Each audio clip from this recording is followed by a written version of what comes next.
He sneaked in after hours to visit a sick boy. What happened next changed everything. Have you ever crossed paths with a famous person but pretended not to recognize them? I was working the midnight shift as a nurse in the pediatric oncology ward in Seattle when it happened. The job drained every ounce of me emotionally, yet it was incredibly rewarding in ways hard to describe. That night was especially tough. Earlier, we had lost a young patient, an 8-year-old girl named Mia, who had battled a ruthless form of leukemia for nearly 4 years. Her parents were shattered, and holding them as their grief overwhelmed them had sapped all my strength. Around 2 a.m., I was making my rounds when I noticed someone sitting alone in the quiet family lounge. It was rare to see visitors at that hour unless there was a crisis. As I approached, I was stunned to see Ethan Cole, the actor known worldwide for his swashbuckling pirate role, dressed down in jeans and a simple dark jacket. I recognized him immediately, but understood that celebrities treasure their privacy, especially in moments so delicate.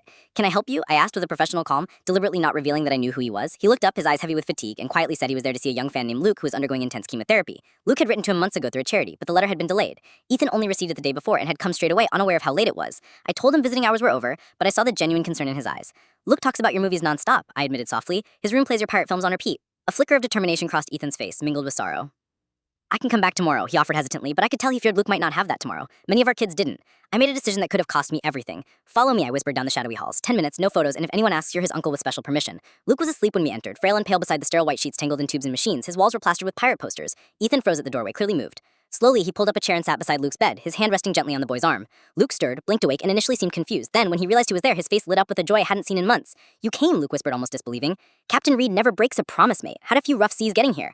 I hovered outside, nervous, watching for anyone who might come. What was meant to be a brief visit stretched into an hour as Ethan brought out small gifts, a real compass, a signed bandana, and a miniature replica of Captain Reed's legendary saber. Despite his weakness, Luke seemed more alive than I'd seen in weeks. When I finally had to draw the visit to a close, Ethan thanked me quietly. "You can't imagine what this means to him," I told him. "Actually, I think I do."